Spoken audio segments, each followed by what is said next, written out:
Every week there's so much going on in your life, and how do you keep up with all the news that happens in the game and get opinions from someone you trust and get their opinions and learn what is going on during that week? Well, this is a new series called Good and Bad that we will do each week for different games. The primary game we cover is Star Wars Galaxy of Heroes, and so our first episode is of course going to be Star Wars Galaxy of Heroes, and we're going to review what happened here in the last week. So let's go ahead and get started. Hey everyone, this is Finity with Reality Skewed Gamers here with the inaugural episode of Good and Bad for Star Wars Galaxy of Heroes. Now, how this show is going to work is I will tell you something that has happened with the game, with the community, and then either tell you whether I give it a thumbs up or a thumbs down. It is that simple. We'll collect those thumbs up and thumbs down, and then at the end of the video, we'll give you our overall thumbs up and thumbs down, and then you will have a summary of the entire week. So let's go ahead and get started. The first thing is the awesomeness of the community. Now, the community is really what has kept Star Wars Galaxy of Heroes together as long as it has. Our ties to the community have really helped develop not only YouTube channels, but also Discords and other areas of social media. But I do want to give a shout out in particular to probably the three biggest YouTubers for Star Wars Galaxy of Heroes: Arnold T101, Cubs Fan Han, and Mobile Gamer.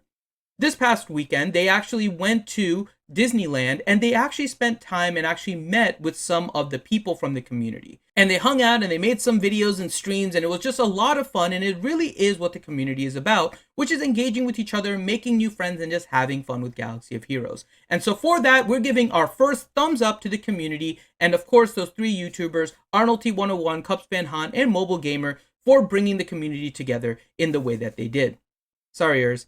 But RSG is also going to Disney World in April. This is your official invitation that we are going to Disney World for the American Cancer Society. Now, each year we do a charity fundraiser, and for the last 2 years, this year and the one before, we have been raising money for the American Cancer Society. Last year, we set a lofty goal of $15,000, and you guys knocked it out of the park with $16,000.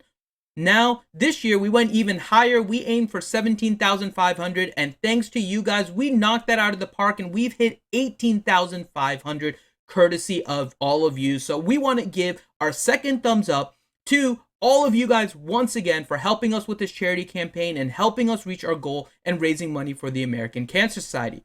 But this thumbs up comes with something special. Hi RSG and RSG supporters and subscribers. My name is Jessica, this is Chris. Hey guys. We are here in our Chicago office of the American Cancer Society, and we just wanted to give everyone out there in YouTube land a big thank you for all of your generous support of Team RSG's amazing fundraising efforts for the Run Disney Star Wars Rival Run weekend, which is happening in April down in Orlando. This is the second year in a row that they are knocking it out of the park. They've already raised well over their $16,000 minimum. They're at almost up to $20,000. $20,000. That's all thanks to you for your amazing, generous support. So we just wanted to give you guys a great big thank you, and we have a special shout out for some subscribers in particular. I'm going to let Chris do the honors. So special thanks to Cybershark, Dagger, Deadpool Kyle, Good Ol' Maurice, Heinzie, Minato Namikaze, Nev, Ushi Dumpling, Shadowvale, Teals, and Warrior, and lastly, the lightsaber donator, Sword of the Jedi. You guys are amazing. Those are amazing screen names. And again, we just want to thank you all so much, especially to all of Team RSG for their amazing support of the American Cancer Society. The donations that you guys have made are going towards incredible things here at ACS, including cancer research and a number of very important programs and services for our cancer patients and their families. So thank you very much, and we look forward to celebrating with RSG in April in Orlando. Thanks so much. There was also something bad that came as a result of this. I opened my big mouth, and if we hit 17,500 by the end of January, I was going to Relic 7 Rose Tico. Thumbs down. Down. Get that off the screen. Down. Thumbs down for Rose Tico. It is... I'm still trying to find a use for her. I'll just say that right now. I'm trying to find a use for her. Hopefully there's going to be a video about it right now. It's kind of... Now let's go talk about some of the other news directly in the game. Now on Tuesday, we got a post by SB Crumb that told us a little bit more about the requirements for the Galactic Legends. Now I love the way that they're disseminating this information. It is a slow and steady approach. We're getting little bits and pieces, and that allows the community to kind of read some of that, theory craft, talk about it, have some fun with it, actually. And so because I really like the way that they're giving this in little pieces, I'm going to give that a thumbs up. But now we're going to jump into the content of it, which may not be as... Now, the requirements for Rey and Kylo are not really anything worse than we expected. We figured that there was going to be a heavy focus on First Order and Resistance. We're seeing that with the requirements. Whether for Rey in the second stage, we learned that you're going to need Stick Rey, Resistance Pilot, or Poe. And for Kylo, you're going to need Masked Kylo, First Order Executioner, or Phasma. Those are all kind of expected, and maybe the Resistance Pilot and Phasma are not your most used characters, but still, it's nothing really out of the ordinary. The problem, though, is that they changed their wording on something they released last week, which is now sowing mistrust within the community. Last week, when they did their post, they said that there was going to be some characters that did not require relics. They said not all characters will require relics. Now, this has a lot of interpretations, but a lot of people meant that, okay, these ones are relics, maybe some of the other ones won't, and they focused on it. Now, they might be jumping to some of the conclusions here, but that is what happens when you put out this information. This week, they came out and changed that back and said all of the characters will require. Now, while this may not be a huge change, with only one character may not have had relics before versus now 0 characters, it may have not changed very much. However, the perception is that CG lied, and that kind of perception definitely gets a thumbs down, especially since there are other ways they could have done it. On Wednesday, Grande actually came up with a great suggestion. Now, if you go back and watch our Wednesday nights, every Wednesday night, 8 p.m. Eastern Time, Star Wars Galaxy of Heroes live stream, the longest running weekly Star Wars Galaxy of Heroes live stream in the galaxy. Grande came up with a great suggestion where he said that they could have just changed Resistance Pilot from requiring Relic 3 to just requiring either Gear 13 or Gear 12. That would have then met the requirements that they put out last time, which is not all characters require. They instead went about changing what they wrote last week and giving the impression that they're lying and they're misleading. Even though it may not have been the biggest change in the world, it was pretty significant because it's continuing the problem within the community that they don't trust CG. And this unfortunately did not help that. But they also gave us some information about the kits for Rey and Kylo. Now, the kits for Rey and Kylo, I'm going to say, are pretty powerful, but I'm going to give it a thumbs down because what they do is they mess up the mastery of the relics. So if you're not familiar with mastery, mastery is the stat that you get by getting relics for the most part. They said there's some exceptions, but primarily you get the mastery from the relics, and those contribute to the 3 stats that you get while you level up your relics. Rey and Kylo are going to have a way to manipulate that, potentially even make it negative per the post, which means that if you look at a character like Malik, at Gear 13, where his mastery is 0 and he has no relic, at Gear 13, he has a combined base health and protection of about 114,000. When he gets to Relic 7, he's going to be at around 176,000. So if you drop from Relic 7, while you're Relic 7, and change your mastery down to 0, that is about a 20% loss in health and protection, which is a huge deal. That kind of manipulation can lead to a lot of power creep, and there's a lot of fear in the community, including myself, that these characters are going to be very powerful. In fact, maybe too powerful, and it might be a problem in this game long term to try and keep balance.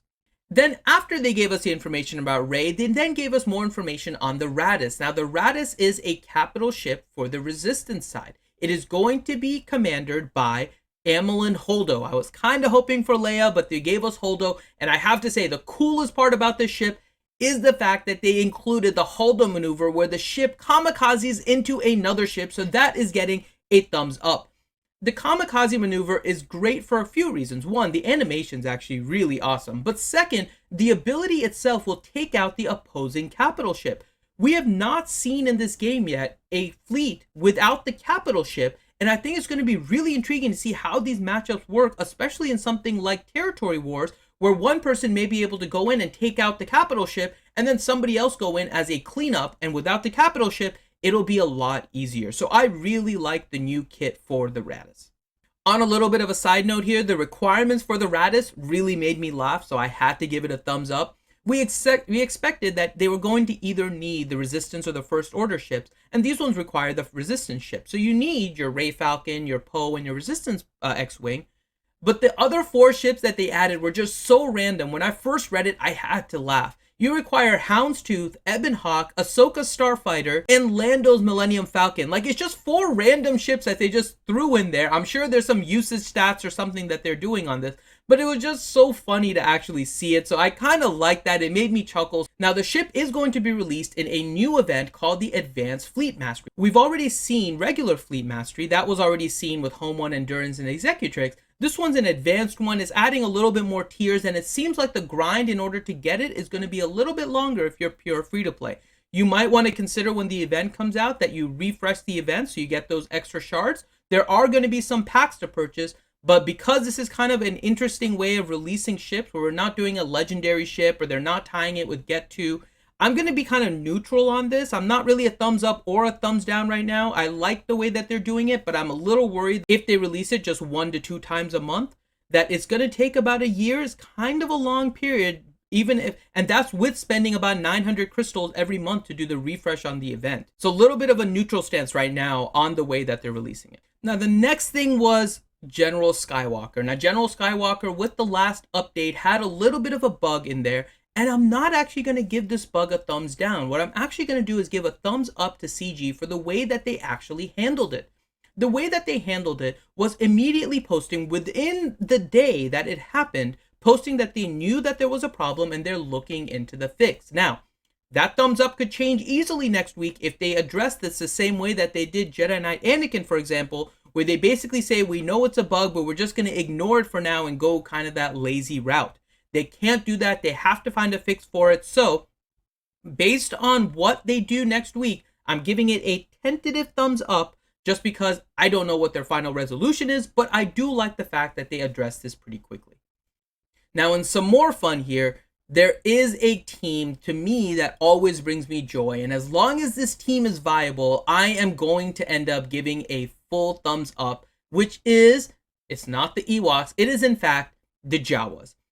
I love using the Jawas against the Geos. Seeing the Utini bomb just puts a smile on my face every single time, and I have to yell, even as I'm alone, Utini, every time they win. So I'm giving a thumbs up to the Jawas and the way that they beat the Geos. I have to have some fun every week in GAC, and that's just a fun way. If you guys haven't tried it, the fun that you get from Jawas is just ridiculous. It's just one of the most fun teams in the game. Then there was also a meme that has been going around the community. And it came out last week, but it was kind of relevant to today being Valentine's Day. So I'm putting it in today for a thumbs up for the meme for Valentine's Day with the Star Wars Galaxy of Heroes characters, with all of the famous couples. But I can't help but feel that there is a couple missing from it. I am the man who will fight for your honor. I'll be the hero you're dreaming of.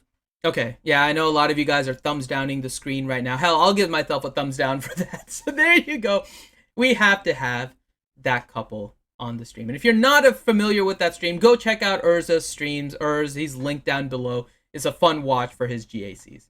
So overall this week, while there were more thumbs up than thumbs down, I have to say that this week is getting a thumbs down. Not because it wasn't a pretty good week in terms of news, but the one thing that they did, the one bad that was worse than everything else, was the change in the text and just the wedge between the community and CG and the mistrust just growing every single week. CG had an opportunity potentially to fix this by just changing one of the requirements of the characters and making it so that their original statement was correct. But instead, they changed the text. Now there's more mistrust. There's thoughts that CG is lying to them. That altogether is really hard to rebuild. So because of that, I have to give this week a thumbs down. And now, because we gave a thumbs down, here's going to be the official little soundtrack for the thumbs down on the final video. Dr. Finn, medicine woman, I've got a bad case of the SWGOH blues. That's right, the thumbs down gives us the SWGOH blues. Thanks to Nev from the Escape podcast for recording that. I really appreciate it. There's a full version that I'm going to make available to VIPs. If you want to be a VIP, head into the description below and go to the Patreon. Join the Patreon, support the channel, support our content, and you can get access to the Nev video. So with that, I am Infinity with Reality Skewed Gamers. Thank you for joining me for this first episode of Good and Bad, and I hope to see you next time. And if you guys can, please go to the comments below and just put what you thought of this episode. If you liked it, if you didn't like it, what you want to see, what you didn't want to see, those kind of things. Feedback is definitely appreciated. Make sure you check out some of the other content that you see on the side here. Subscribe to the channel if you haven't. And otherwise, I will see you next week for another episode of Good and Bad with Star Wars Galaxy of Heroes.